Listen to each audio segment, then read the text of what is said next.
Channel. నా పేరు సుగుణ. ఈరోజు పాలకూర పప్పు వండుదామని తీసే.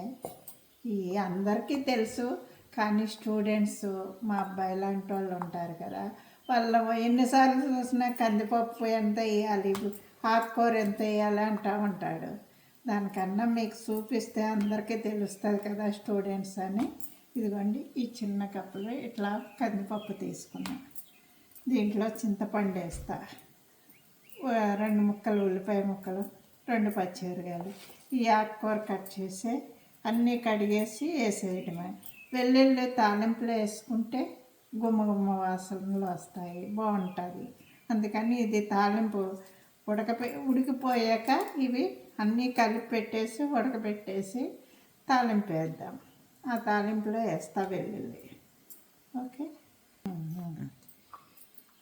ఇప్పుడు కందిపప్పు కడుగుతా.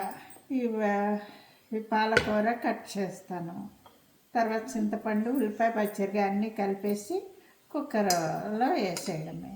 తర్వాత ఇది విజిల్ వచ్చి ఉడికిపోయాక ఒక 10 నిమిషాలు చల్లారాక తాలింపు వేసేటప్పుడు జీలకర్ర, మినప్పప్పు, ఆవాలు, వెల్లుల్లి కొట్టి వేసుకుంటే వాసన బాగుంటుంది, టేస్టీగా బాగుంటుంది పాలకూర పప్పు.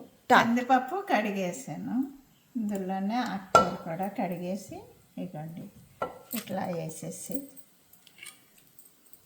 ఉల్లిపాయ ముక్కలు, పచ్చిమిరపకాయ ముక్కలు, పసుపు, కారం వేసేసి పెట్టేసామంటే అయిపోతుంది పప్పు పాలకూర.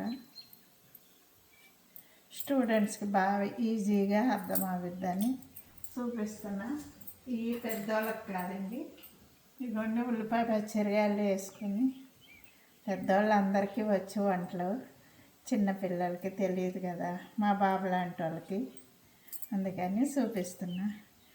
పప్పు కడిగి కొంచెం నీళ్ళు పోసాను, ఆకుకూర, ఉల్లిపాయ, పచ్చిమిరపకాయ వేసాను, పసుపు, కారం వేసి పెట్టేయడమే. ఇవన్నీ కొంచెం పసుపు వేస్తున్నాను, కారం వేస్తున్నాను. ఇక చింతపండు కూడా కడిగేసేస్తున్నాను. ఇది ఉడికిపోయాక తాలింపు పెట్టుకుంటే అయిపోతుంది పప్పు పాలకూర. ఇక అన్నీ రెడీ చేసి పెట్టేసా. స్టవ్ వెలిగించి కుక్కర్ పెట్టేస్తున్నా. కందిపప్పు కడిగాక ఎంత కందిపప్పు పోసామో ఇంకా కప్పులో వాటర్ పోసేసి ఆకుకూర కూడా కడిగేసేసేయండి. అన్నీ పసుపు, కారం, ఉప్పు వేయకూడదు. తర్వాత పప్పు ఉడికిపోయాక ఉప్పు వేద్దాము.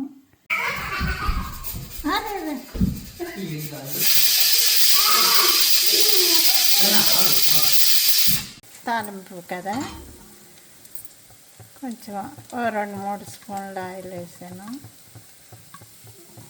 ఇదండి, అందులో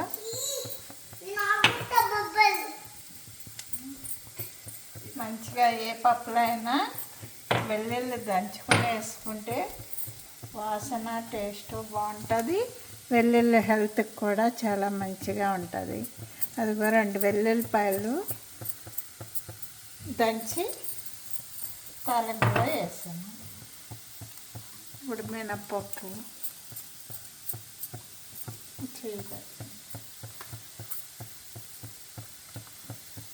తాలింపుకి, పప్పు తాలింపుకి మినప్పప్పు, జీలకర్ర, ఆవాలు, ఎండుమిర్చి,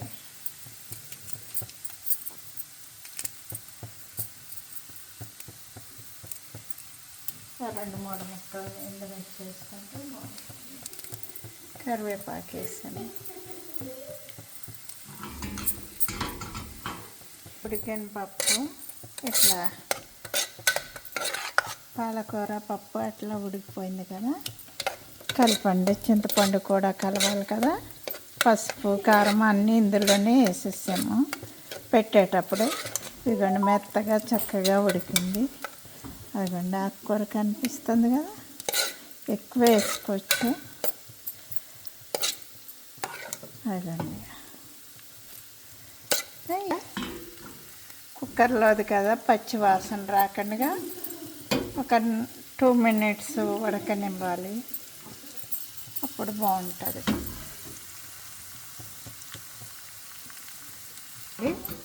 తాలింపు చక్కగా మంచిగా వేయించుకొని ఇట్లా అన్నీ వేగినాయి కదా, మంచిగా వేగితే బాగుంటుంది. కొంచెం గట్టిగా ఉంది కదా, వాటర్ పోసుకుంటే మనకి తాలింపు వేసాక ఒక్క నిమిషం